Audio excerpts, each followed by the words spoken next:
Okay. Uh, so Florence is the president of the Creve Township Club, and she will lead us in the Pledge of Allegiance. Good evening, everyone. Let's say the Pledge of Allegiance, please. I pledge allegiance to the flag of the United States of America and to the republic for which it stands, one nation, under God, indivisible, with liberty and justice for all. Thank you. Thank you. And now I'd like to introduce, it's my pleasure to introduce County Executive Sam Page, who will speak with us for a few minutes. And County Executive, you are on. Thank you, and it's good to see so many friends. You know, the past year and a half's been a very interesting journey, and you know, not everybody that I see is happy. You know, there's some tough times in St. Louis County right time. In fact, it's historic time in our county, navigating our way through this pandemic, which will probably be what 2020 is remembered for. 2019, we remember as a previous county executive being indicted and pleaded guilty and going to federal prison. And then in over the past 6 months, we've had some very hard conversations about civil rights and criminal justice reform. And I think any one of those three events, the departure of the previous county executive and the devastation in county government, the subsequent COVID epidemic, and then this historic conversation about civil rights, any one of those three things would have been a historic footnote on a campaign, on any county executive's term, even a 10-year term. And we've managed through all three of those in a year and a half. Some real challenges. But we understand that this worldwide pandemic has left us with three really buckets of crisis. We have our public health crisis, a humanitarian crisis, and then a subsequent economic crisis. And we focused simultaneously on all three of those, working very hard to recognize that there are pockets in St. Louis County and demographics in St. Louis County, especially our African American populations, that are much more impacted by COVID. And we've directed resources where they're needed. And we've been spending the past 6 months doing that. We have $173 million of CARES Act funds, and that's gone to primarily rental assistance and mortgage assistance, food support, primarily public health, an enormous investment in testing, even flu immunizations. We've helped schools with PPE. We've provided Chromebooks and hotspots to kids who are going to be in a virtual learning opportunity at the early part of this year. And we've done everything we can to move those funds quickly into the hands of people who need them the most. You can follow along on the CARES Act spending at stlcorona.com on our transparency portal. And you can see every dollar that's spent and what it's been spent on in the category. We've budgeted 94% of the CARES Act funds. We've probably got almost half of it out the door or committed, and we'll get the rest moved by the end of the year as federal law requires. What's really been interesting from a historical standpoint in St. Louis County are the difficult decisions we made early on with stay-at-home orders and public health orders that have protected the health and welfare of St. Louis County, almost uniquely so. We fared much better than the rest of the state, much better than the rest of the country. And today we're in a much better spot. A couple of weeks ago, 3 or 4 weeks ago, our positivity rate was about 4.5%. We've watched that climb over the past week or so, and now it's almost 8%, which is too high. Almost 250 cases a day, which are too many, but we still are in a much better spot than most places in the country and the state. We're there because people in St. Louis County have, for the most part, accepted our public health guidelines, masking, social distancing, and limitations on crowds. And that's what's kept us where we are today. Now, Dr. Garza announced at the Pandemic Task Force press release about the increasing hospitalizations and the stress on the hospitals, the ICUs, and the healthcare workers, and that's real, and that's concerning. Now, a lot of that stress on our hospitals is actually coming from rural Missouri, from outstate Missouri, where their hospitals are overrun. They've met capacity, and and folks from those areas are getting sick and coming to our hospitals in St. Louis, and we will take care of them. That's the right thing to do. But that's a big part of the reason that's driving admissions in our local hospitals. So we're watching these numbers close. Although the case numbers and the hospitalization rates are similar to where they were back in March, something's different now that wasn't there back in March. The rate of growth of COVID is much more manageable now. It's the transmission rate that you hear about, the R factor that sometimes people talk about, is 1.15, which means that every person that is infected gives it to one other person, and then perhaps on average 0.15 more people. So the bottom line is that COVID is moving about in the community. If it's less than one, then it is not moving in the community, and the case numbers are going down. We don't want to see any growth rate. When we were in March, the growth rate was between 2.5 and 3.5. It was much, much different. So we're watching that number very closely. We're watching the positivity rate very closely. We're watching hospital capacity, while we have difficult conversations about whether or not we need more public health restrictions. I think we're in a good spot right now with 50% capacity in restaurants and retail. Bars close at 10 o'clock, and crowds gatherings are limited to 50. And we have a mandatory mask order, which is relatively unique in Missouri, St. Louis County, and St. Louis City. I think if we can get wider acceptance, and acceptance of those public health orders is pretty wide. If we can get wider acceptance of those public health orders, then we'll be in a good spot, and we'll be able to hold our restrictions where they are. Now, unfortunately, at the county council, they've been subject to a great deal of lobbying and pressure and criticism by a small group of folks that are against masks, against public health orders, and don't necessarily recognize the progress that we've made and the place where we are as compared to the rest of the country. And the council's been under a lot of pressure to try and reverse these public health orders. And in fact, they passed a bill last week or a couple of days ago to do that. And that's a bill that I will veto, and I don't believe will become law. This is the wrong time, and while COVID cases are going up in our community, this is a wrong time to talk about lifting public health orders. And what we've seen, a great outpouring of support for our public health orders from a very diverse community.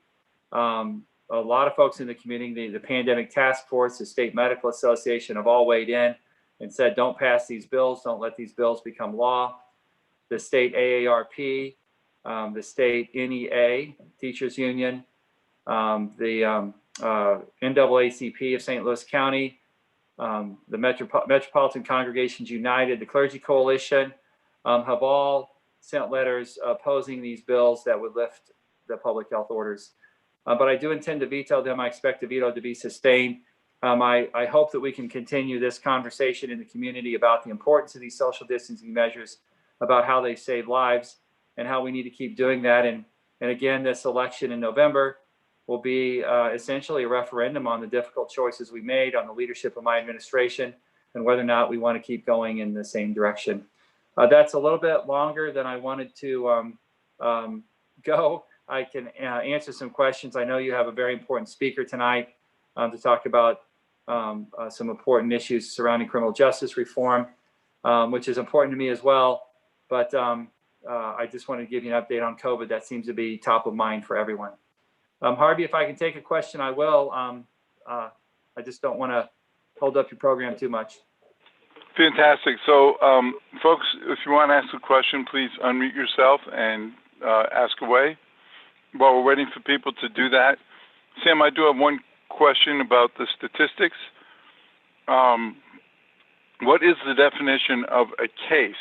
So, for example, if I'm going to go for surgery, part of the pre-surgery portion of what they do is they want me to have a COVID test.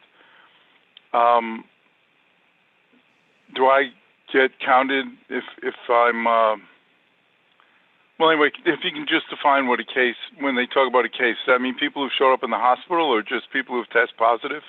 Yeah, so Jenny was telling me today that the governor had made an announcement about changing the definition of a case based on new CDC guidance. I haven't read that yet, so I couldn't offer an interpretation. Generally, a case is one diagnosis surrounding a person or an individual. So a case is a person could have multiple cases. But COVID, and generally what we know about COVID in the scientific community is we believe that in a general sense, once you get it, you probably can't get it again. There's not a lot of certainty around that, but we believe that's how COVID works right now. But a case would be a COVID infection in an individual. There's some discussion about whether or not tests of that same individual along the way, if they get more positive tests along the way because they're following that person's disease course, or if they get some negative tests along the way as they're getting better, how to count those tests, whether the positives count as one positive because it's one person, or if it counts as multiple positive tests because it's multiple positive tests. And I think that's what the governor was trying to explain. That's what the CDC is trying to clear up. I'm just not familiar with those arguments. I've just heard about it in passing in the last hour. So if we increase testing and have mass testing and a lot of people are testing negative, then our percent of cases obviously would go down. Right. If people are testing positive but they have no symptoms, that's still called a case. Yeah. You can Okay. have COVID. You'll have a case of COVID with a positive test, even if you're asymptomatic and you're not sick or in the hospital. You still have COVID because you don't know how it's going to turn.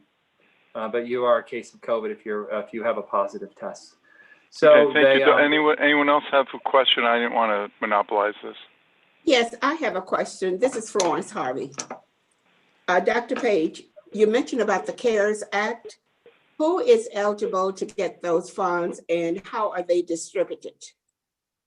Yeah, so the CARES Act funds depends on the program. I help decide the broad categories of programs, and then the distribution is handled by the merit employees, either in the health department or human services.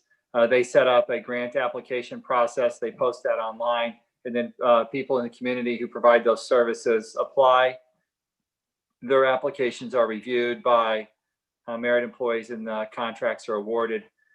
Traditionally, the health department and Department of Human Services will look for people who have experience in delivering the service that we're looking for. If we're looking for someone to provide rental assistance, they will look for community partners that have a track record of determining eligibility for rental assistance and processing a needs-based program. If we're looking for food distribution, people will apply who've done that in the past. So it'll be groups like Operation Food Search and others who have an established network. For healthcare services, we look for partners who have experience in high-risk communities like the Federally Qualified Health Centers. But all of those, once we determine a category to be filled, then I don't see it from there. I can read about it online, but the professionals in Health Department and Human Services review grant applications and determine where the money goes. Thank you.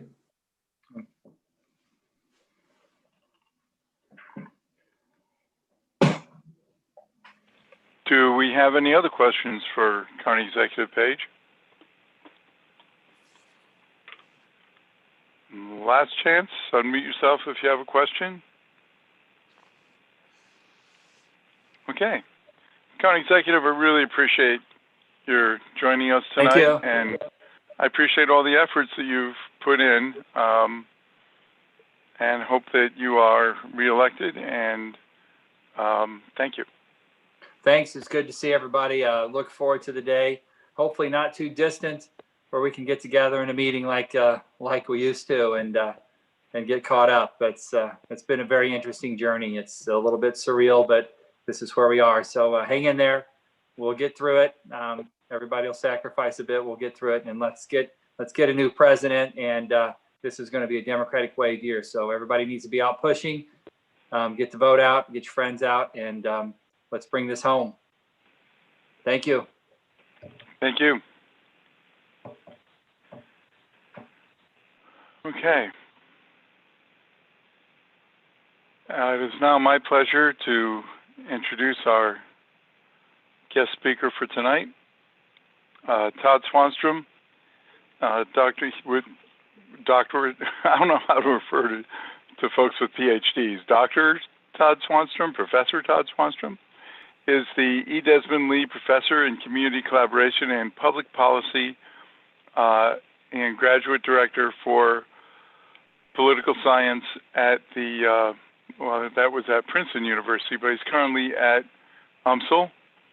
His topic will be Trump's courting of suburbs and attacks on anarchist cities. Will they work? As Desmond Lee Professor of Community Collaboration and Public Policy Administration at UMSL, Todd specializes in urban policy and public policy, urban politics and public policy. Todd's book, The Crisis of Growth Politics, Cleveland, Kucinich, and the Challenge of Urban Populism, won the Best Book Award from the Urban Section and Policy of the American Political Science Association. His co-authored Place Matters, Metropolitics for the 21st Century won the Michael Harrington Award from the New Politics section of the American Political Science Association. Todd uses the resources of his endowed professorship to support the forming of Community Builders Network of Metro St. Louis. Currently, he is working to expand the anchor mission of UMSL and other organizations that are working to increase local hiring and procurement in disinvested communities. With that, it's my pleasure to introduce Professor Todd Swanstrom. Okay, thank you, Harvey. I assume everybody can hear me. Please speak up if you can't. First off, I just want to say, I don't know about the rest of you, but I'm glad we have a doctor who's heading the county who listens to the data. That's refreshing. So I feel a lot better knowing that somebody's at the helm like that. But so thanks for the introduction, Harvey. I wouldn't have sent you that long introduction if I thought you were going to read the whole thing. I apologize for everybody having to listen to that, but gives you some idea of my background. I'm a little bit like, for Harvey, I'm a little bit like the utility infielder, you know, like Matt Carpenter for the Cardinals. He can play third base or second base or first base if somebody gets injured. So Harvey calls on me when a speaker steps down, and I fill it in. The only problem with that analogy, Harvey, is I think Matt Carpenter batted about 185 last year, so this may not be a good choice. I'm sure you're going to do much better than that. Okay. Well, really, what I'm going to do tonight, and I'll try to keep it quick here, is go over Donald Trump's attacks on cities and defenses of suburbs, his rhetorical appeals like this, and then talk about some reasons why we might think that these appeals might be effective or why we might think that they would be ineffective. I want to be very clear. I'm not doing research on this. I'm not, you can imagine probably the most important evidence on this would be survey research, right? What are people thinking? How do people respond to these words? I'm not a survey researcher. However, I have studied cities for about 40 years, urban politics and public policy, and followed these issues. And I think I have a sort of broader perspective that I think can be used to kind of set up the discussion. But I'm really interested in hearing from you because you are the experts. After all, you are the people on the ground who talk to people in the community, and you can answer the question. I mean, do these arguments resonate with people, for example, in the 2nd Congressional District, where we have Ann Wagner, who's identified closely with Donald Trump, running for re-election. And the question is, are these arguments helping Trump and helping Wagner or not? So Harvey, can you share the screen of those 4 quotes I gave you? And I can kind of read those quotes just to give everybody a flavor. I'm sure most of you have probably heard this before. We'll see if Harvey can get it out there. There we go. Okay, comes through a little unclear, but that's okay. There it is. Okay, so let me read them very quickly. On August 28th, Trump said, "There is violence and dangers in the streets of many Democrat-run cities throughout America." He said this in his convention speech, decrying liberal hypocrites who drive their cities into the ground while fleeing far from the scene of the wreckage. And then in September, he said, "It's all Democrat. Everything's Democrat. All these problems are Democrat cities." Trump said, decrying how rioters, looters, and criminals are allowed to run free. That was when he spoke in Kenosha, Wisconsin, after that incident. Trump has also defended suburbs, right? He's the great defender of suburbs, like Maryland Heights, right, in Creve, Coeur. In July 29th, they said, "I'm happy to inform all of the people living in their suburban lifestyle dream that you will no longer be bothered or financially hurt by having low-income housing built in your neighborhood," he ranted. "Your housing prices will go up based on the market and crime will go down. I have rescinded the Obama-Biden AFFH rule. Enjoy." AFFH, by the way, refers to Affirmatively Furthering Fair Housing, which was an Obama administration initiative to reduce racial segregation and create more integrated communities. And then later on October 19th, this is very recently, Trump said, "Suburban women, they should like me more than anybody here tonight because I have ended the regulation that destroyed your neighborhood. I ended the regulation that brought crime to the suburbs, and you're going to live the American dream." He added, "So can I ask you to do me a favor, suburban women? Will you please like me? I saved your damn neighborhood, okay?" Okay, so there's, why don't you come back to the regular screen, Harvey, when you get a chance. But this is obviously, we've been listening to Trump for years now, right? And this is right out of his playbook, right? Which is stowing fear, right? The fear that crime, minorities, poverty, social disorganization, chaos from the cities will come out to the suburbs. It's almost like he'd like to build a wall around the cities, right? Like he'd like to build a wall on the southern border and keep out those immigrants and those troublemakers and those rapists that he talked about with regard to immigration. So it's very much of a piece. So one thing to say, I want to say very quickly, is that this has a long historical precedent in the Republican Party.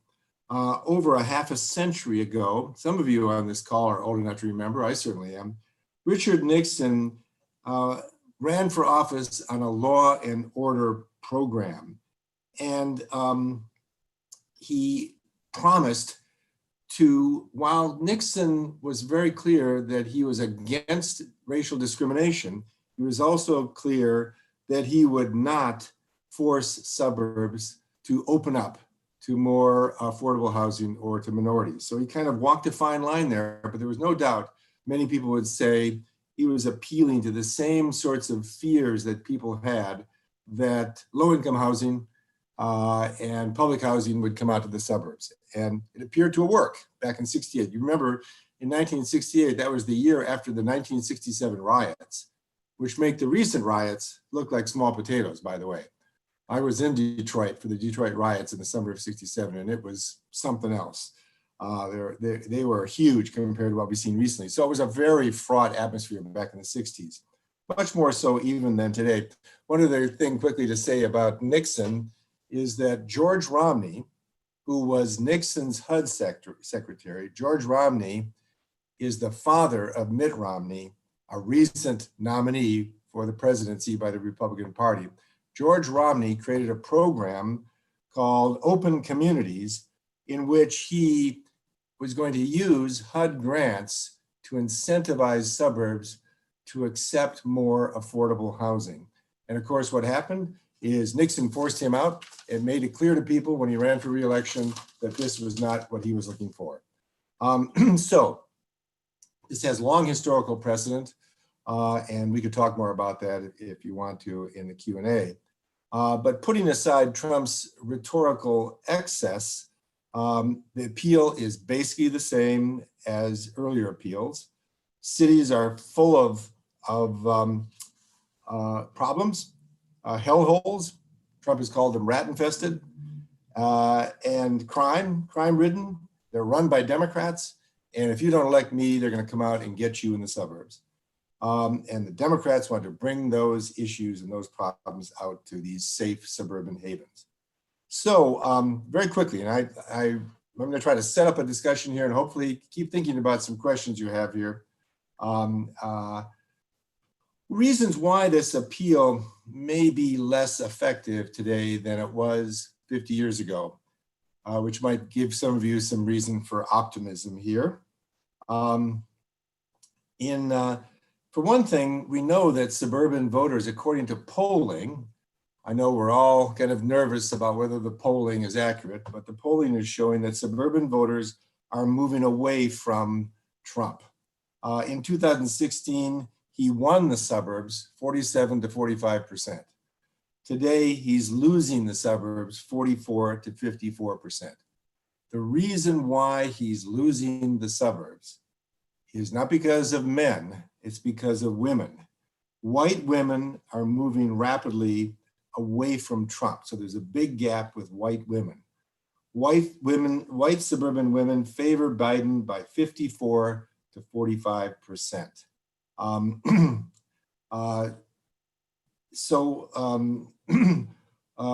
One of the differences here, and I think Trump has a certain image of suburbia, right?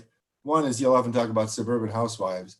Actually, most women in the suburb now work, right? So it's not like they are suburban housewives. They're working and they have issues like, especially in the wake of the pandemic, right? Issues like jobs, healthcare, daycare, all these sorts of issues. And the problem of low-income housing moving into the neighborhood may be not as important as these other issues, which really are bothering them. And the pollsters show they really do care about things like healthcare. A second reason to think that this appeal may not be as effective as it was back in 1968 is the suburbs are becoming much more diverse. Back in 68, suburbs were basically lily white. Today, suburbs have become much more racially and ethnically diverse. Suburban counties now, in fact, are only 68% white. We think of suburbs who still have maybe a stereotypical image of the white suburb, but in fact, suburbs are very diverse. And that 68% white is down from 76% in the year 2000. So they're getting rapidly more diverse. Immigrants are often moving directly to suburbs, not to central cities. We always think that immigrants would move into cities, but they're increasingly moving to suburbs. So that immigrants in 2000 represented 8% of the suburban population. Today, the most recent data up to 2016 had them at 11% of suburban population. So you've got suburbs becoming much more diverse. And I think the two suburbs I'm talking to today, right? I looked up the numbers for Creve, Coeur, and Maryland Heights, and this is based upon 2010 data, I believe. Creve Coeur is 22% African-American and 10% Asian. Maryland Heights is 7% African-American and 10% Asian. So these two suburbs are also not lily white, right? And I'm sure if you had when we get the 2020 census, we'll find out that Creve Coeur and Maryland Heights are much more diverse than that. So you might argue that Trump's rhetoric is based on a simplistic black and white image of central cities and suburbs. Suburbs are much more urban than they used to be. They share some of the same problems of cities.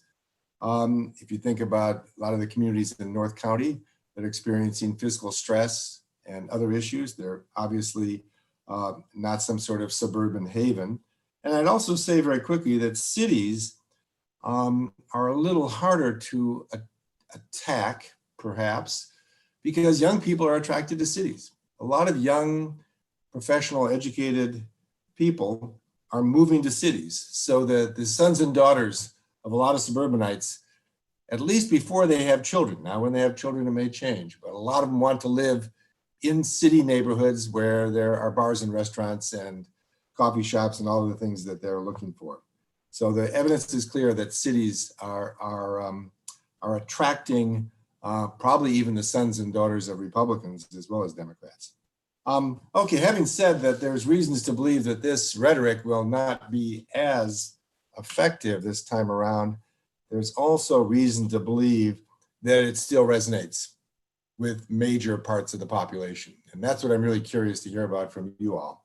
Let me read to you, if I can find it here, a letter to the editor. Let's see if I can find it. Unfortunately, I seem to have misplaced it. That's okay. Oh, here it is. Here it is. It's going to be hard for me to read it. I may have to put put on my light here to read it. This is a letter to the editor in the Post-Dispatch a few weeks ago. And it says, its headline, "Diversify Suburbs, in Reality Attacks Our Property Rights."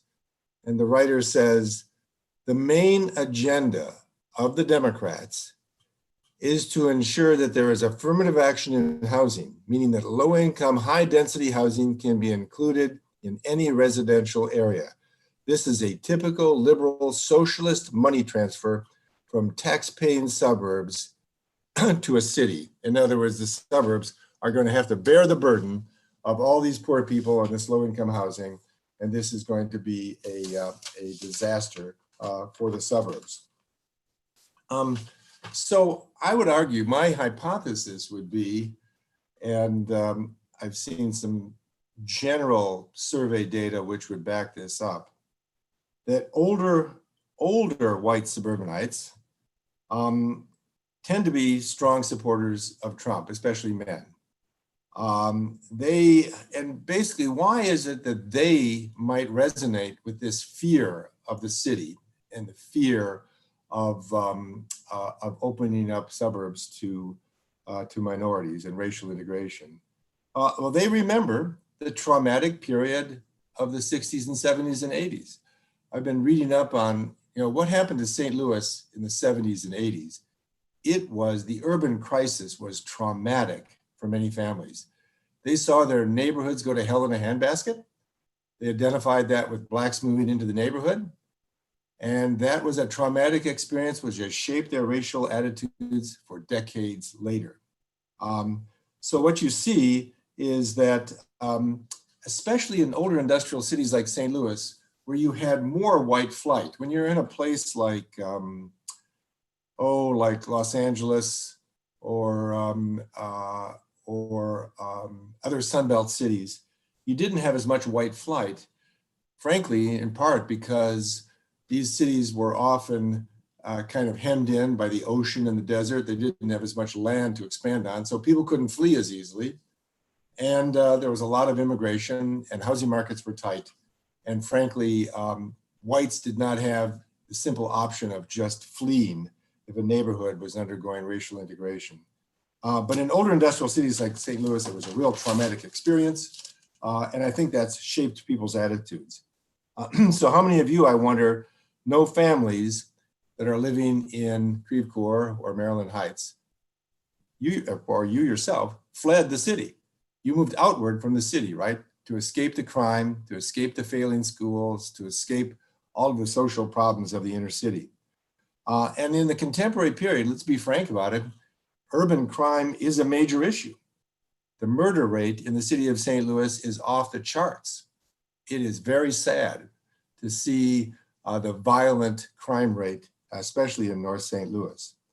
Also across the country, the demonstrations sometimes turn violent, especially in places like Minneapolis and Portland. And I think that really has fed a backlash so that Trump's rhetoric resonates then, right? Because people are disobeying the law and Democrats are being tarred and feathered with this defund the police mantra.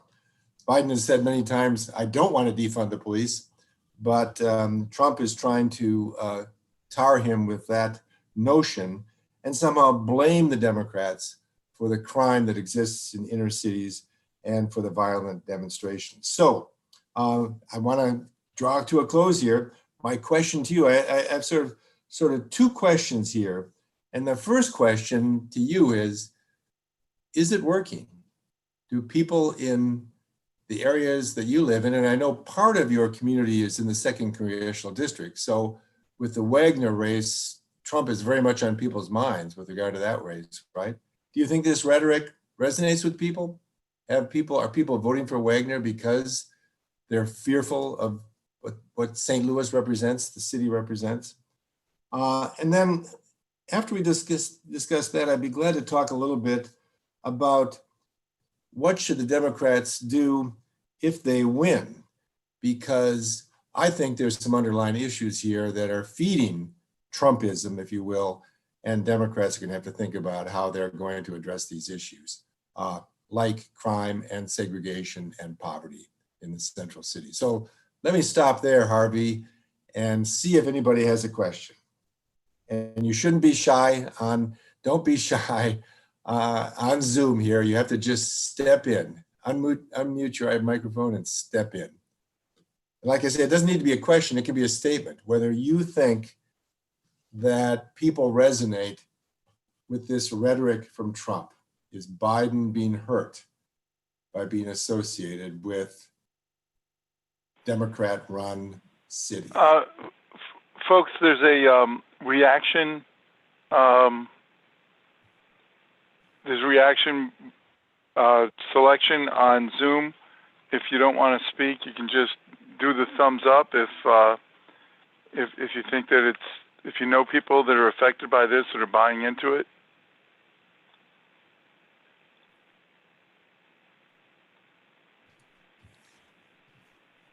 I think there's a range of responses to this kind of rhetoric, and I've heard both kind of sides of this. I mean, I personally believe that to overcome some of the problems of the inner city, we need to diversify our suburbs and allow people the opportunities that exist in the suburbs for schooling and jobs and transportation and fresh air and kind of, just less violence in their communities. But on the other hand, you look at St. Louis and you see people not just fleeing to the suburbs, they're fleeing across the river to St. Charles and if you go to Newtown. I mean, that's a perfect example of wanting to regress into a former time of whiteness, and in the rural areas too, we have a lot higher support for Trump. So I think it resonates certainly with a lot of people. I'm putting together a quick poll here. I've never done this before, but let's see if I can figure out how to do this.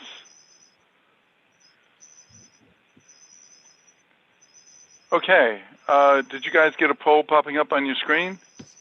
Yes. Okay, so I hope I asked the question in a fairly good way. And the answers are anonymous. We're not tracking who answered how.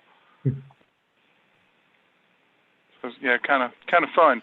Todd, think about if there's another question you want me to do for the next poll. Never done this before, but more than happy to do it. Steve, Harvey, I'm just going to comment. Oh, go ahead. I'm sorry. No, Steve, go ahead. I'm just going to comment that I think that this fear rhetoric that Trump does, it resonates with a lot of folks in the suburbs. I say a lot of folks, certainly a significant number of people, and it's just he's playing on those fears, and that's what he does, and he does it really well. I think it's BS. I think we all need to work together. Crime in the city is certainly an issue. Crime in the county is an issue, but we've got to work together, and we can't just demonize the cities and demonize the Democrats who are running those cities. But that's just the way Trump operates, and I don't think that he's going to ultimately be successful using that tactic. But he certainly has got a lot of support by playing to those fears. So I really appreciate the topic and appreciate the perspective that you've shared, Doug. Well, thank you. Obviously, in some sense, I agree. And the fact that St. Louis is a segregated, metropolitan area. We're the 6th most segregated in the United States, by the way. Coeur, to some measures, I think just feeds this rhetoric, right? Because people become fearful when they're segregated, when they don't rub elbows in sort of the normal courses of life. It doesn't mean that blacks and whites and middle class and poor are going to be close friends, but they learn to be tolerant of each other, right? If they live in totally separate communities, I think you can really fuel this kind of fear. So 78% of our folks answered the poll, and it was split even 50-50, which is interesting. So that says that 50% of the folks who voted know someone who's buying into the fear that Trump is selling. Yeah, So that's interesting. Harvey? Sue Meredith had a question. Well, I have a comment. Do I have my sound on? Yes, you do. Okay.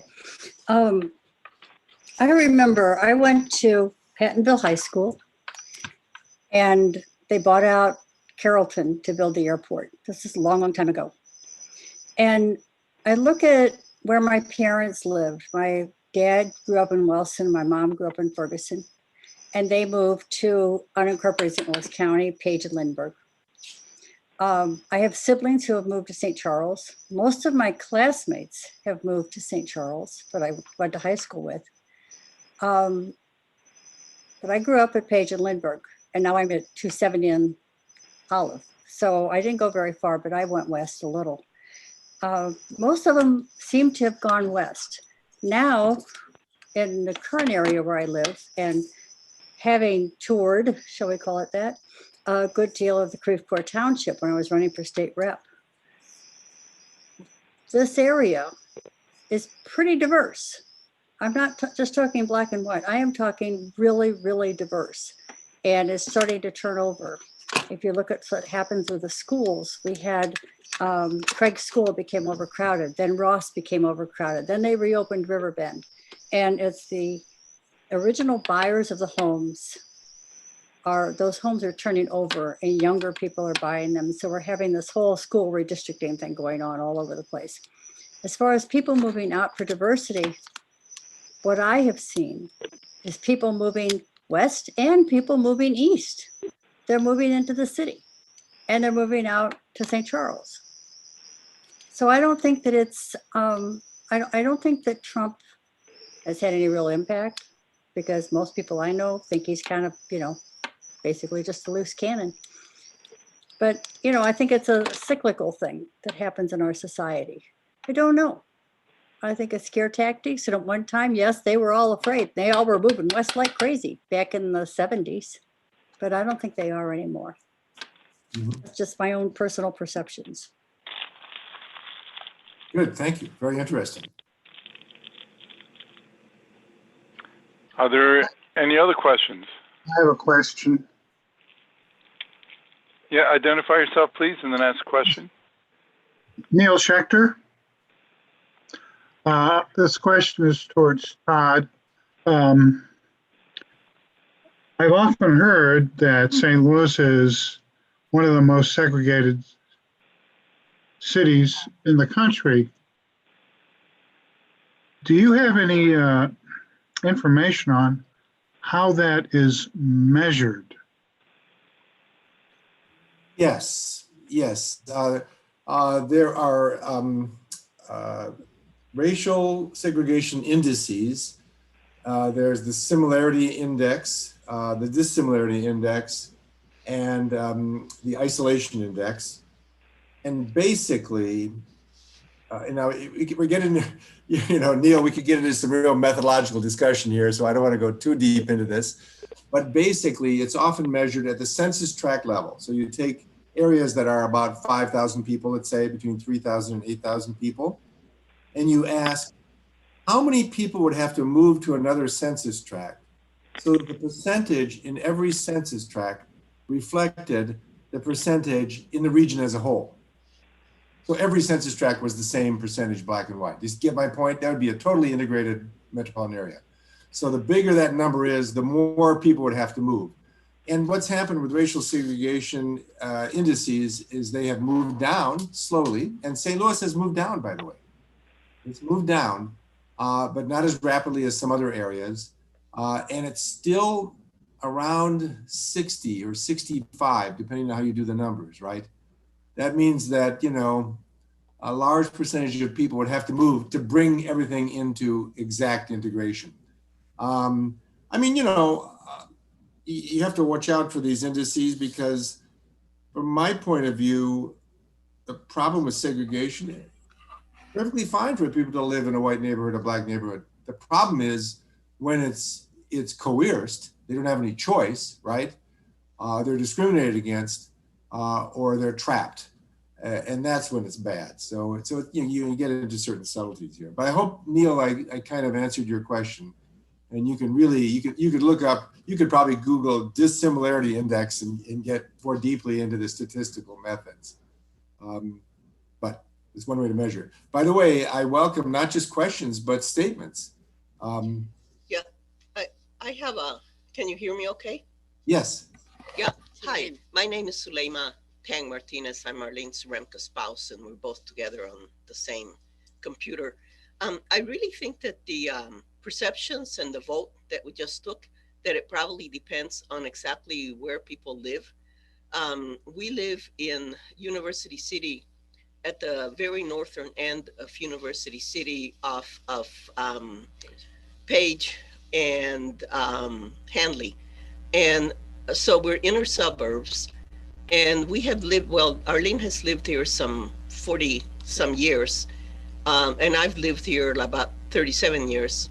And our suburb is very, very integrated, not only in terms of race, but also economic class, religion, people with children, older people, younger people. So it's very, very integrated racially, ethnically. And I certainly don't have any impression at all whatsoever that Trump's messages are having any effect at all on our neighborhood. But I think it's because of the type of neighborhood we live in, and we have all chosen to live here. This is specifically the kind of neighborhood that we wanted to live in. And you see Biden-Harris signs. I mean, I have not seen one Trump sign anywhere, even in the vicinity of our neighborhood. And so I think that where one lives and one's own experiences makes a big difference in terms of how we feel about whether Trump's rhetoric is having any effect or not. Well, a very, very interesting, intelligent comment. One of the questions in the literature is whether people are just sorting so that more tolerant people, you know, live in certain kinds of communities and less tolerant people live in other kinds of communities. And there's no doubt that sorting is going on, but there's also some strong evidence that living in a diverse community where people are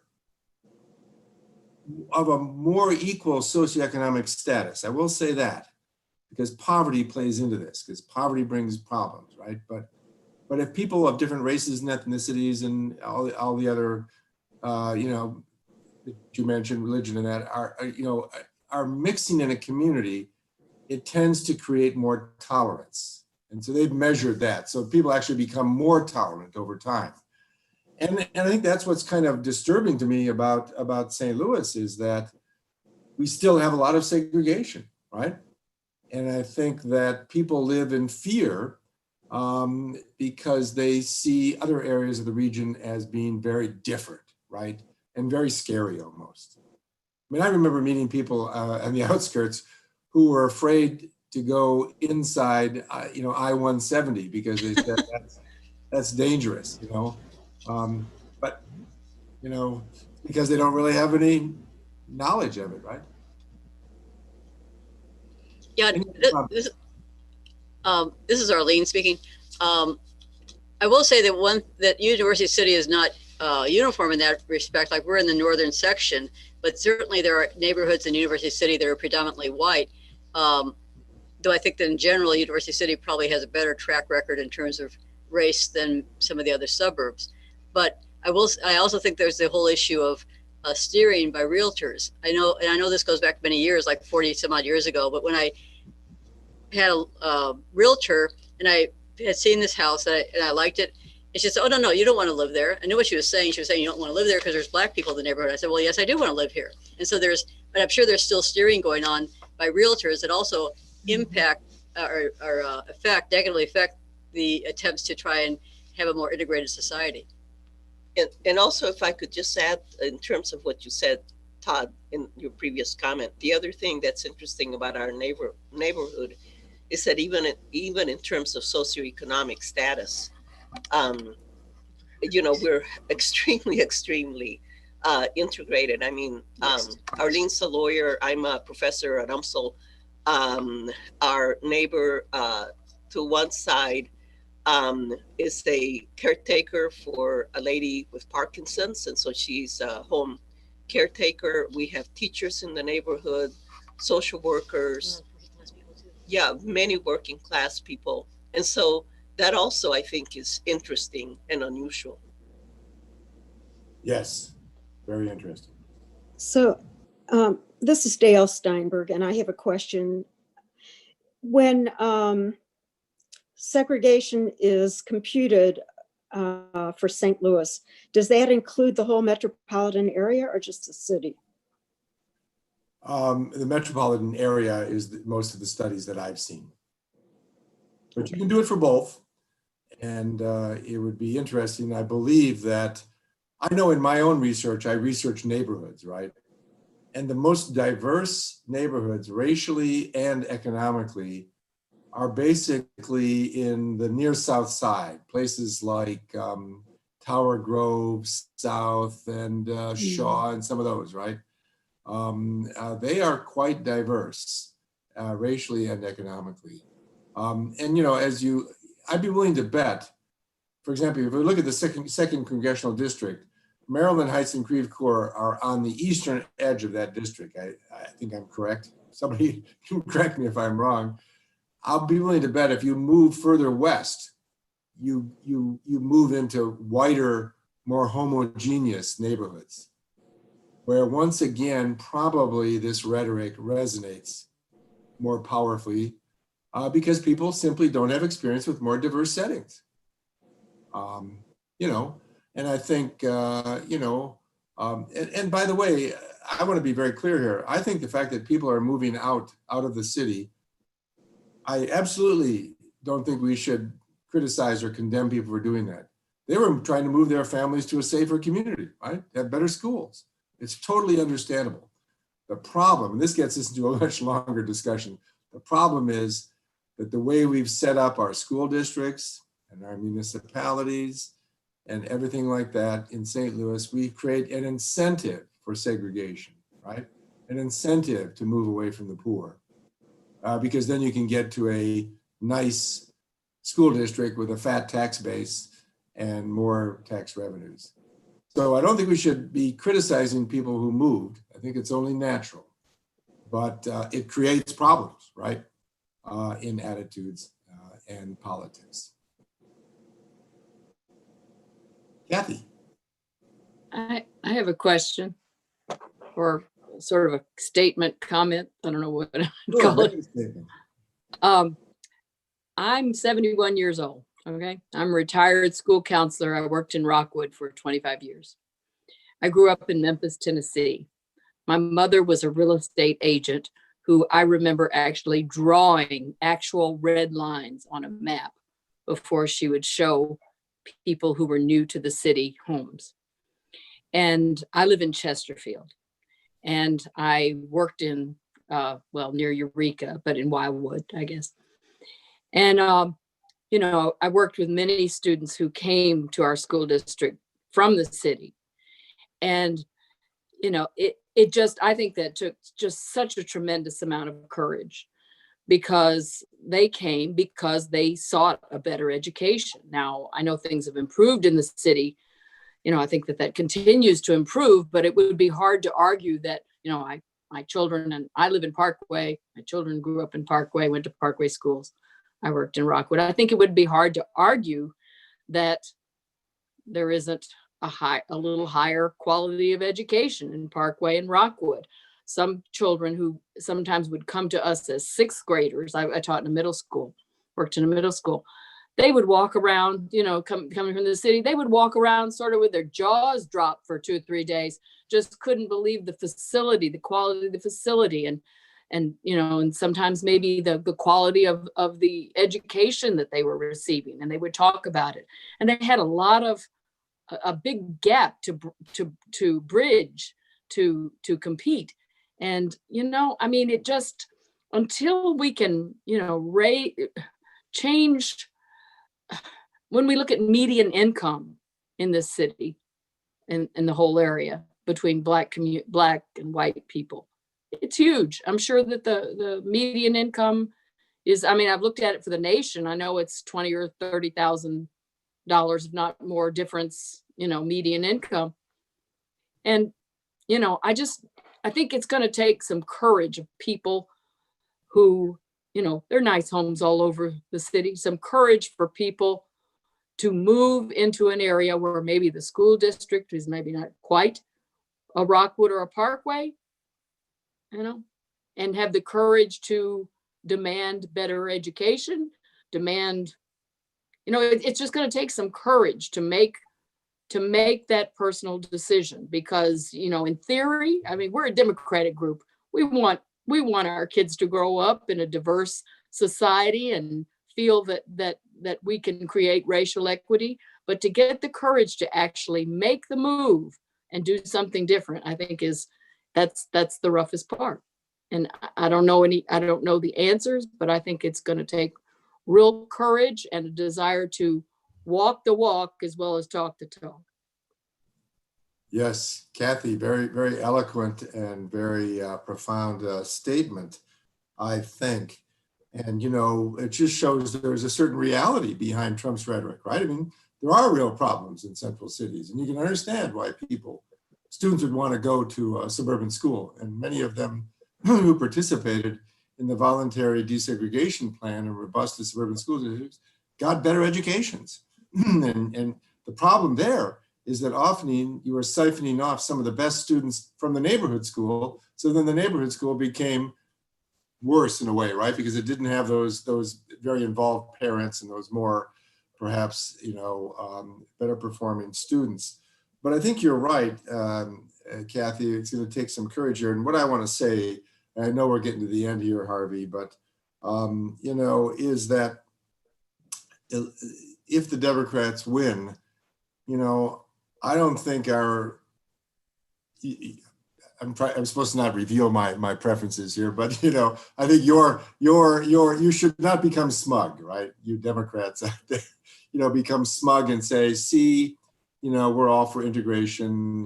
We're not gonna get sucked in by this rhetoric, because this right-wing populist fear-mongering rhetoric will continue to grow if we continue to have metropolitan areas that are as segregated and as unequal as St. Louis is. And even though racial segregation is declining slowly, economic segregation is increasing, getting worse.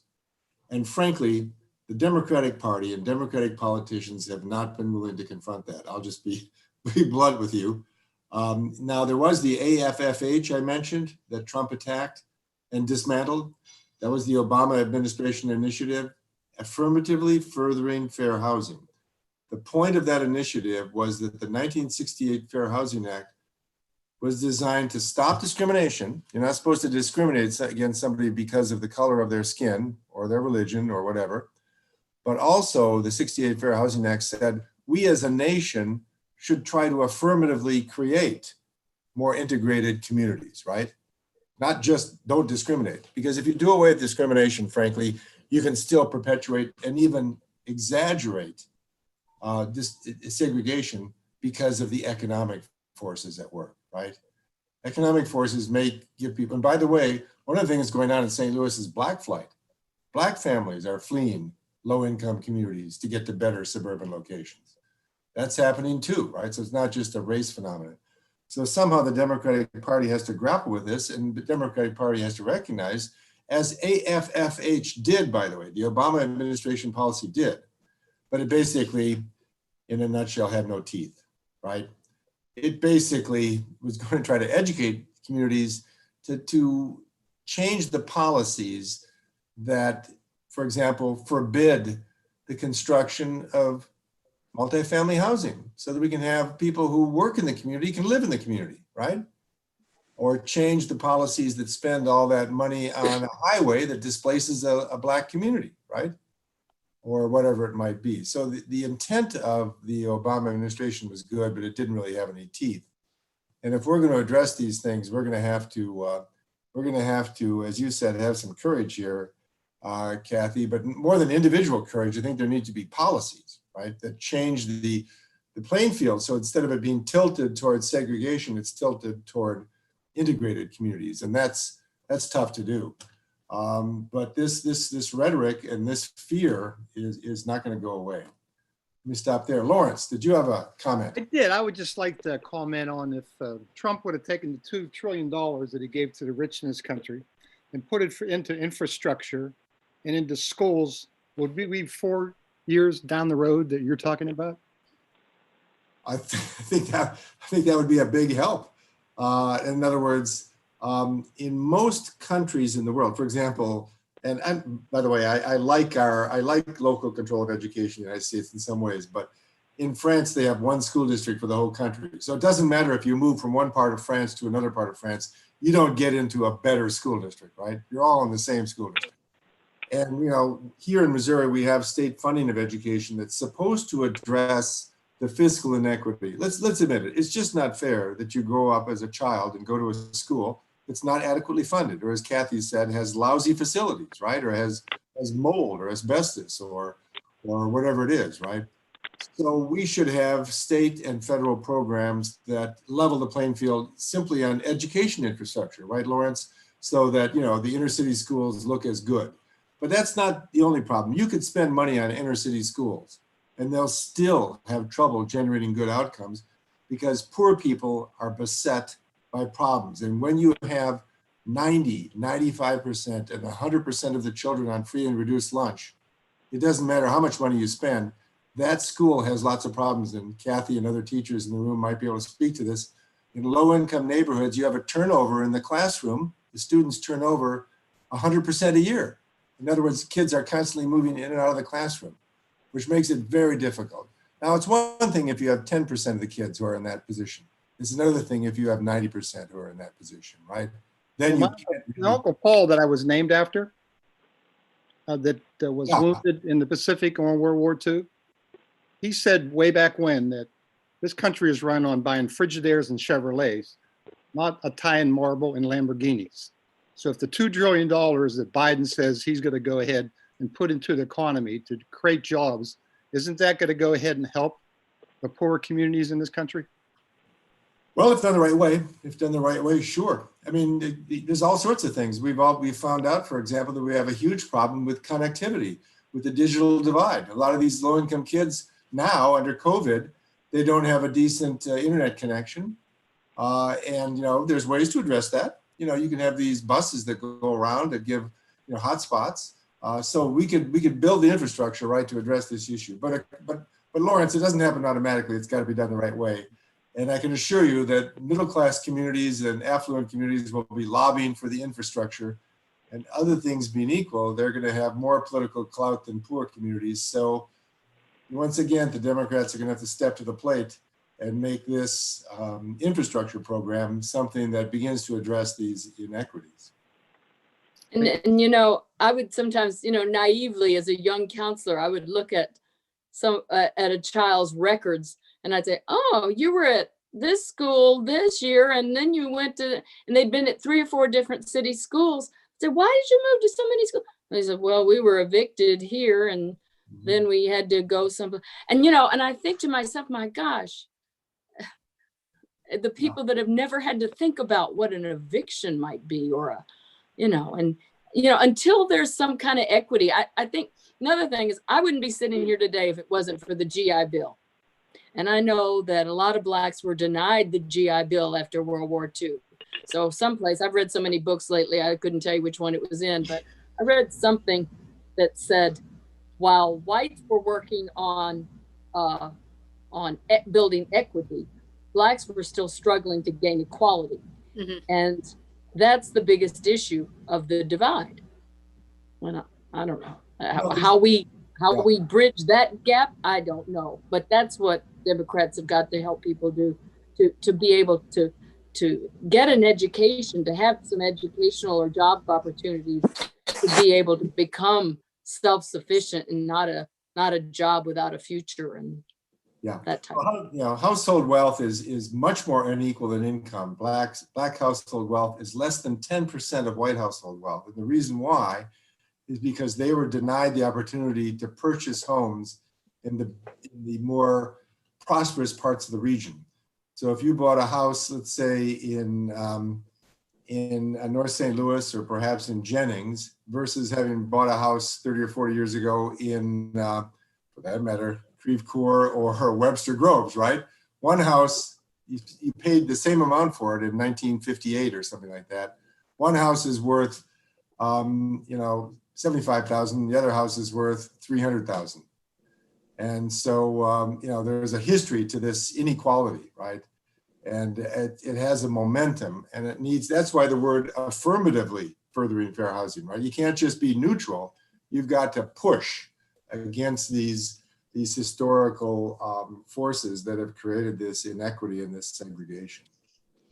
And I think the other thing is for kids, it starts even long before they get to school. I mean, we've talked about kids getting evicted and so on, but many of these kids grow up with malnutrition, and just as, you know, just as bad is the fact that many of them will be exposed to environmental toxins pretty much from the time that they're born or even before.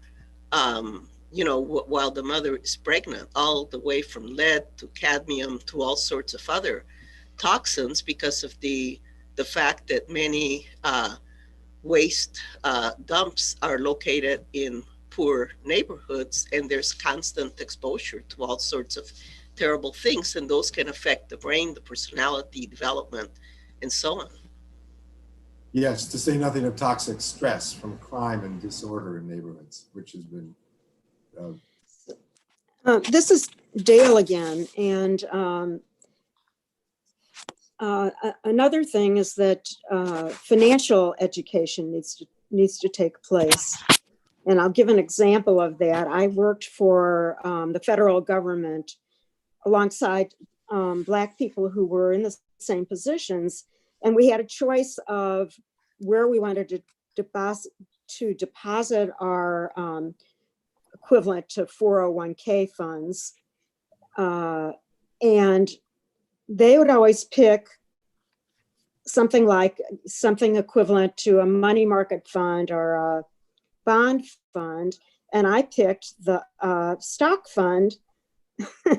And of course, my investment grew like mad and theirs didn't, but they were afraid to make that jump. They didn't have the education to teach them about it. Well, Dale, this is a really interesting point. Actually, research has shown that people are not very good at managing their own retirement accounts. That even Nobel Prize winning economists do not do a good job of managing their TIAA CREF accounts, just because of laziness or whatever. You know, in other words, you know, it's I think you're right. I mean, in my case, by the way, to give a personal story here, when I was teaching at the State University of New York, I didn't even think about my retirement funds for years until somebody said to me, well, Todd, you know, where are your retirement funds going? And I found out they were going to a bond fund, not to a stock fund, right? And so on the basis of a casual conversation with somebody, I changed 50% of my contributions into a stock fund. And by the way, 10 or 15 years later, that made a huge difference in the amount of money I had. Dale, you can understand, right? But it wasn't because I was so smart, right, necessarily, right? So in other words, we do need to do education. I think you're right. But on the other hand, you know, we probably need to have things like Social Security, you know, obviously, right, which give people a basis, right? And not, if everybody is in control of their own retirement fund, boy, there's going to be people out there trying to persuade them with all sorts of slick presentations to put their money into something that's not going to work, right? So it's a tricky area. I'm not disagreeing with you that we need financial education, but it can only go so far, right, in solving these kinds of problems. My name is Ruth. As we move beyond this election and we start to address these kinds of things, are there some specific things that you would recommend that we do to support our elected officials in changing the narrative around racial equality and especially, racial equality? Are there some strategies that ordinary people can do? Well, Ruth, you're opening up. You asked the wrong question for a professor like me. I could go on for hours on this, and there is no, by the way, there is no easy answer too, by the way. So of course that goes without saying. But here's one thing I will say, which is there's a lot of stereotyping going on out there, and there are successful integrated communities. They exist. I mean, we just heard from people from University City. I used to live in University City, by the way. I now live in the Central West End. We sold our big old house there, but yeah, University City, which is, by the way, not totally integrated within the city, right? It's it's more black in the north and white in the south, but nevertheless, as a community, it's been an integrated suburb for 40 or 50 years. It's been about 40% black. It's been, it's not like when black people move in, everybody panics and there's the towel in a handbasket and all that crazy stuff. No, it's just not true. So we have to lift up success examples and build on success. And I think that's very important. But we need to lobby for equal educational funding. We need to lobby for aid to local governments so that we don't have local governments that are under constant fiscal stress because they don't have a fat tax base, right? To fund their services. And that's a real problem in St. Louis County because we have 88 municipalities now. We have trouble keeping track. I think there was a merger. So we need some sort of revenue sharing program there that can address those issues, including dealing with issues of policing. At the federal level, I'm hopeful that if the Democrats were to take control of the Senate, there's a possibility, for example, that they would fully fund housing vouchers, which is to say everybody who is qualified for a voucher would get one. Right now, only about 25% of people who need a voucher get one, right? So that would reduce evictions tremendously, right? Because you would not pay more than 30 or 35% of your income on rent. The rest of it would be covered by the government. So we need more programs like that, and we need to fully fund something. For example, I work with the Community Development Block Grant, which gives funds and hands funds out from the federal government to communities that have more poverty, more older housing, more issues. They get slightly more money, right? Because they need it more. And that's a program that goes back to the 70s. And that program, by the way, has been cut 80% from when it was back at the peak in the 70s. So there's a lot of things we can do. I don't think it's, for the most part, rocket science as to what needs to be done to level the playing field. The final thing that needs to be done, and this is the tough one for St. Louis, because we just went through the Better Together fiasco, right? Where we talked about reforming our local governments, which, by the way, would have had some very positive things to it. The big negative, of course, in retrospect, is that Steve Stenger would have been the first Metro mayor without an election. And I think most of us around the table would agree that would not be a good thing. But we need to reform local government. It's too fragmented. We have 23 school districts. We have 88 municipalities in the county. That just feeds the segregation, because what you're doing is you're drawing institutional boundaries around the segregation, and you're basically encasing it in concrete, right? Because it means that the segregation now determines what services you get, determines how much tax base you have, determines how good the school is, right? And that's a problem. That's the toughest nut here in St. Louis, is to reform local government. And I wish there's a talk about a freeholders, the freeholders are going to get together and recommend some reforms. I'd really like to see that. The city of St. Louis delayed for many, many months. So we'll see if that goes forward. Harvey, I probably talked too long. It's time to end this. Actually not, unless you're getting bored. I have a question for you. Okay, well, if people want to stick around, that's okay. Go ahead, Harvey. can you speak a bit about the work that you're doing with expanding Anchor Missouri and other organizations that are working to increase local hiring and procurement in disinvested communities? I mean, that sounds really key, because how else can they build wealth if they don't have income? Sure. Well, thank you for the question. We at the University of Missouri St. Louis have adopted an anchor mission. I've been working on this for about 8 years, and we are finally doing it. We have a 2-mile radius around the campus that is our target area, and we're trying to promote local procurement, which means we hire businesses from the area, which would often be African American owned, and we try to hire from the area, from this 2-mile radius. And so we've begun that journey, and it's a lot of work, right? Because a lot of businesses are not prepared to bid on university business. They don't have the bond capacity, they don't have the insurance, they don't have what's necessary. So we're working with them. And people need also, of course, to get the skills to qualify for jobs on the campus. But I'm also working with 5 institutions in the St. Louis region to create a regional anchor action network. And those 5 institutions are UMSL, Washington University, St. Louis University, the St. Louis Zoo, and Christian Northeast Hospital.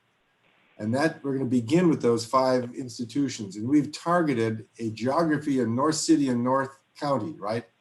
And we're going to try to target procurement and hiring. That is to say, hire businesses in that area and hire people to live in that area, who live in that area to work at our institutions. And right now we're just in the phase of creating the data so we can lay down a baseline so we can know, where we are now.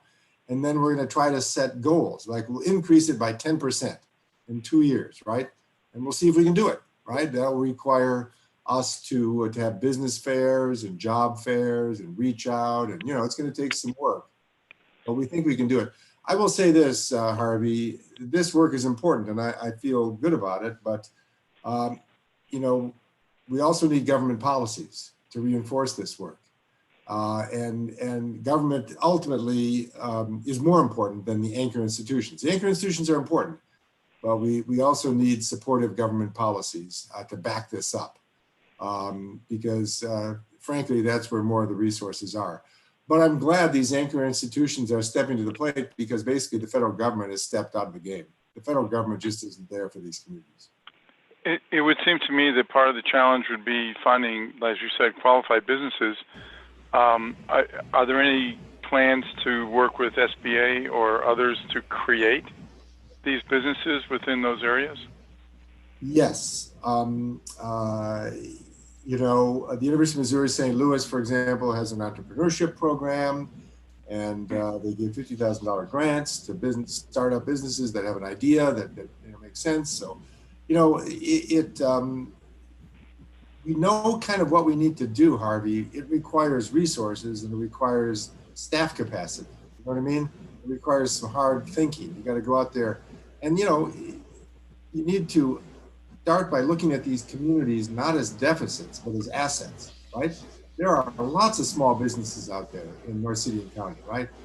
But they often don't have maybe the professionalism or the technical capacity or the wherewithal that's necessary. So we need to build on them, but we need to do the research to identify them. We've identified the businesses, by the way. We've had business fairs. So we've begun. And what we've done is we here's the problem. I mean, now you're getting me into the details of this effort, but the trouble with procurement at the University of Missouri St. Louis is it's controlled by Columbia.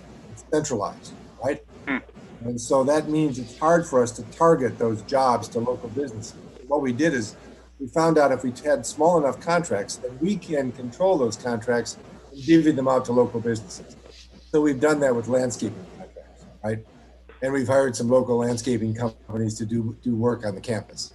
And those are owned by African Americans in the local community. So would it do any good on that line for our members here and audience to maybe write letters to legislators or to the leadership of the Missouri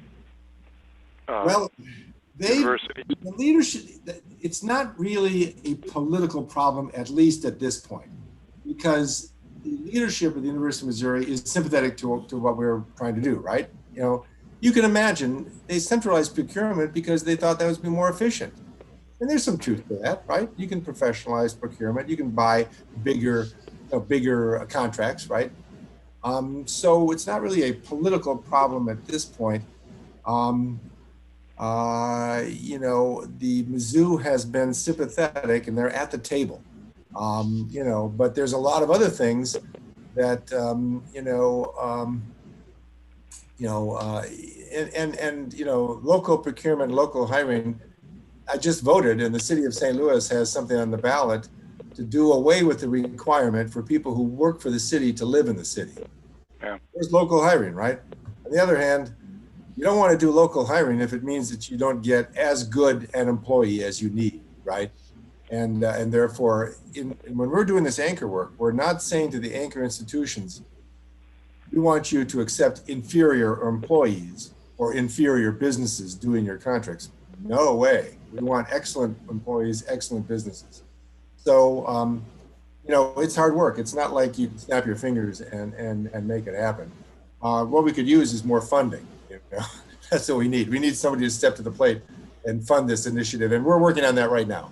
I mean, I'm literally having a conversation tomorrow morning that I hope will result in significant funding. But, you know, it's a lot of hard work. I guess I'm getting old, Harvey. I need some young people in there to do that. I can't do it anymore. Maybe I can help raise the money, but I can't do all this hard work anymore. Lawrence. Well, that's what grad students are for, isn't it? Yeah. Well, I could use a few extra. Lawrence, you gotta unmute your microphone. Oh. No, I'm not muted. Yes, you are. Lawrence is. I thought you wanted to speak, Lawrence. Well, I have another comment. Is it all right? Yes, I can hear you, Dale. Okay, Okay. go ahead. I'm on there now, I think. Okay, now you're on, Lawrence. Go ahead. Why don't you- Okay, go ahead.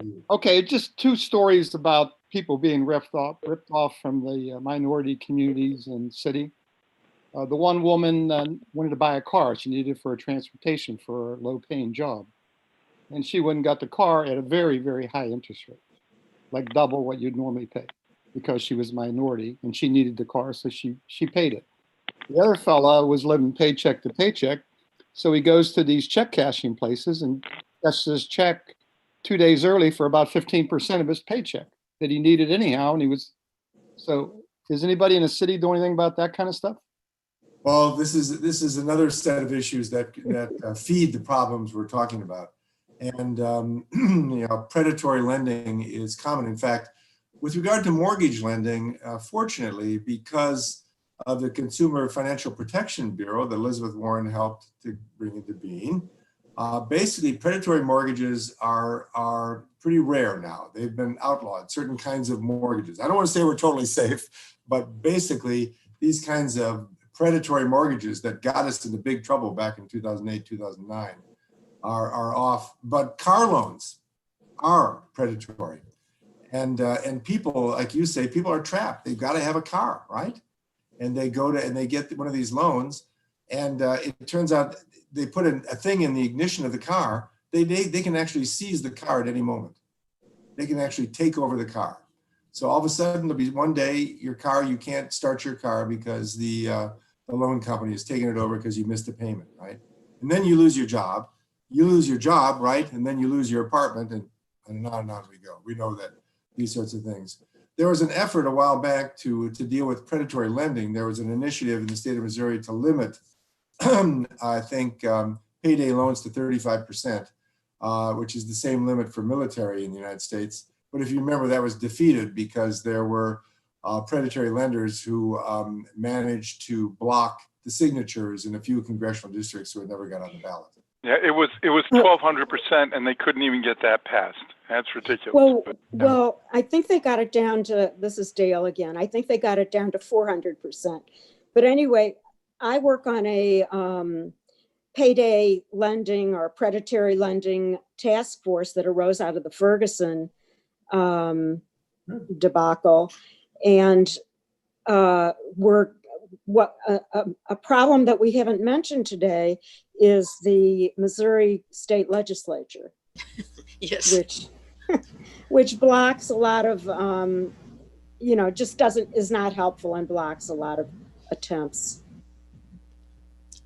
Yes, it's an extremely important issue because I think the Missouri legislature is not friendly to cities, not supportive, even though cities, as many problems as cities have, by the way, they are major drivers of the economy.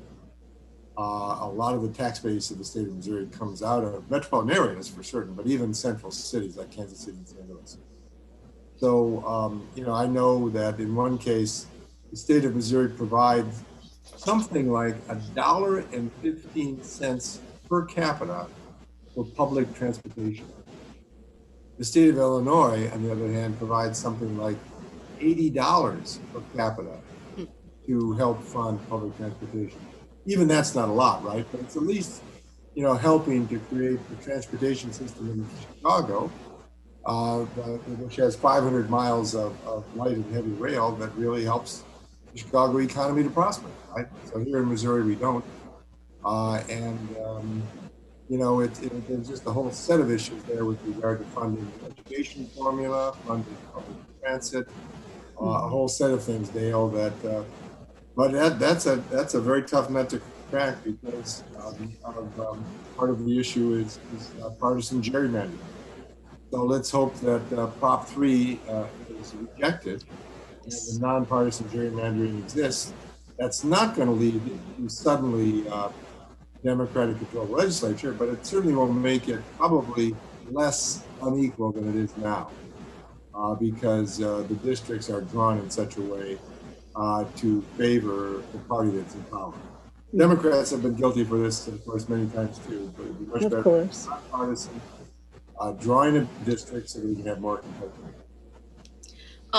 One of the thoughts I've had listening to this is that we spent, Slavin and I were among the people who founded the Momentum Missouri Moving Forward as a resistance organization back in 2016 after Trump was elected.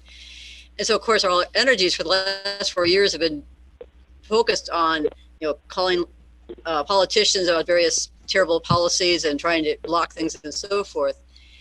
And hopefully, if Trump is not reelected or goes wherever, that we can now start using our energies to focus on these issues that have sort of gotten neglected, perhaps, or at least haven't had the energy behind them because we've all been trying to just prevent this whole disaster that's been ongoing for the last 4 years. And that if we can shift then we'll have to shift back to a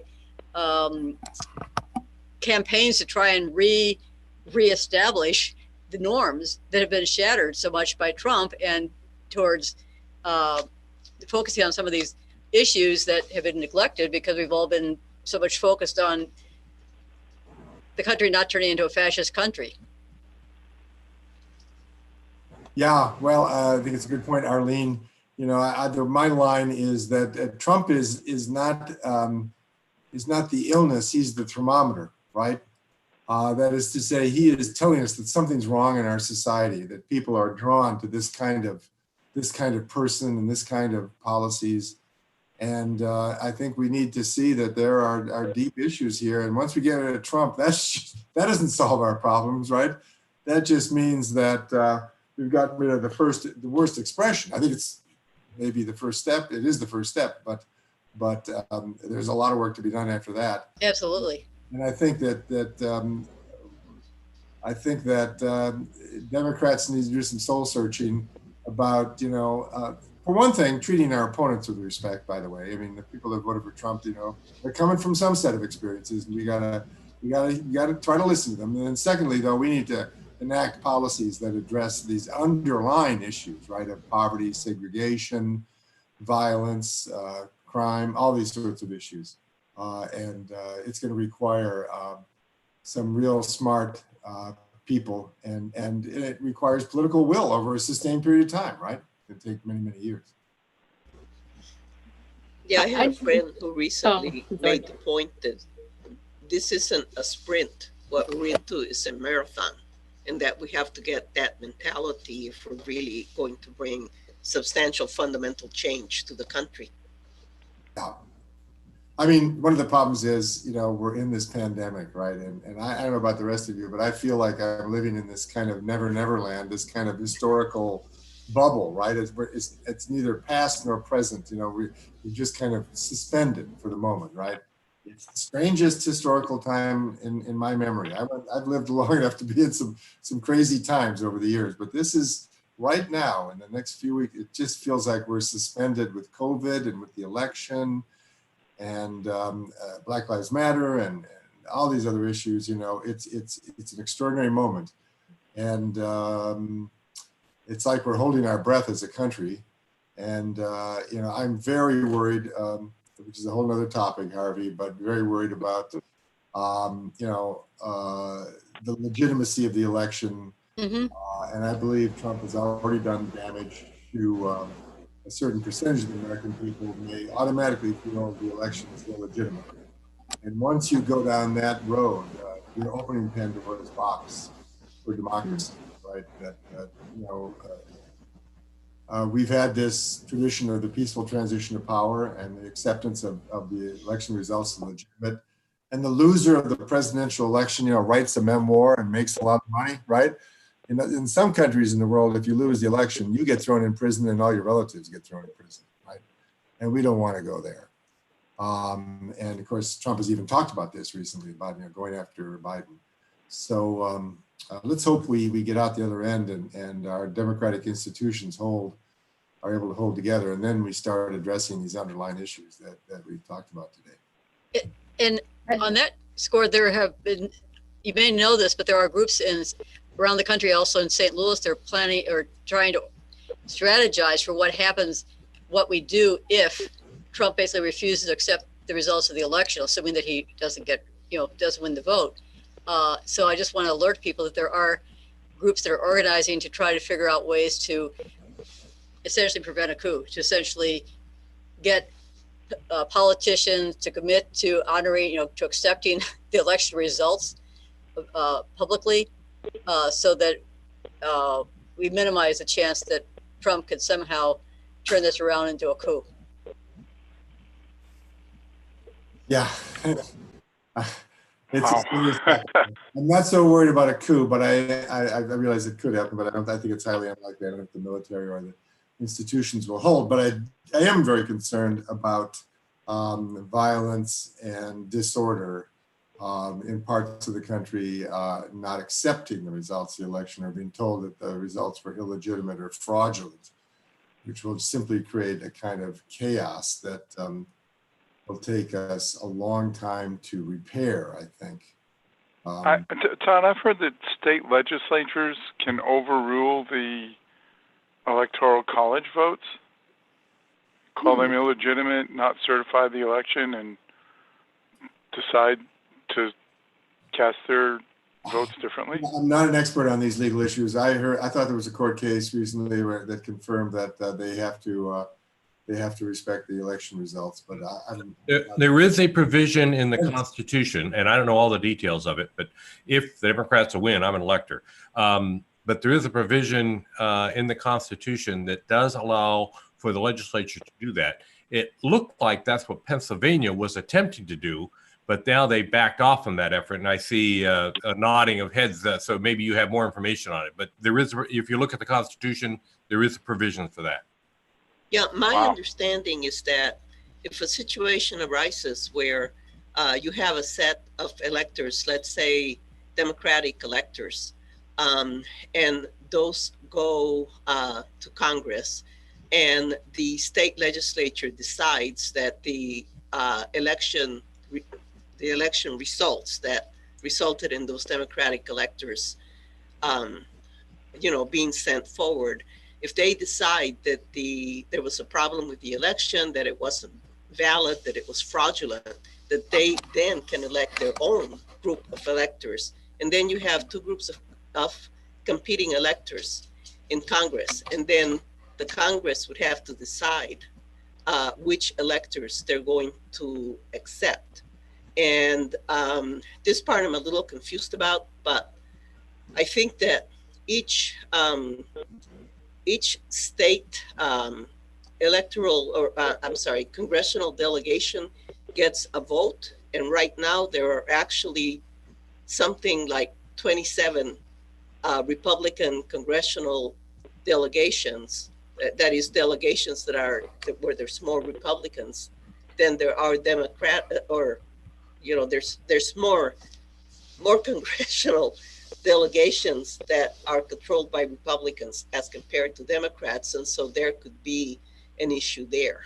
So, And that's why Speaker Pelosi has tried to make that an issue with the electing Democrats, particularly in some states, so that we would turn that majority in some of those states from being majority Republican to majority Democrat, so that should it end up in the House of Representatives, the House of Representatives would be able to elect a Democrat rather than a Republican.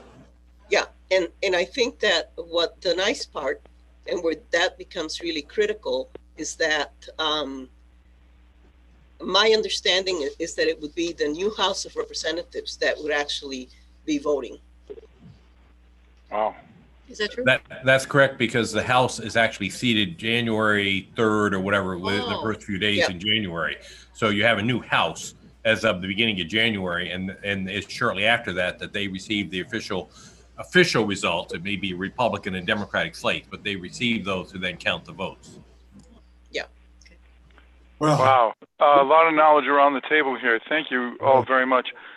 Professor Swanstrom, Todd, thank you again for filling in quickly, accepting our invitation. I just want to lift up Dennis Lavallee has done great work for many years on minority hiring and construction, everything. Dennis, thank you for all your work. Okay, good. Yeah, Dennis also serves with me on the steering committee of Gateway Democrats, and we've had some great programs with his assistance as well. Okay. Well, thank you again, Professor Swanstrom, or Todd, as I know you.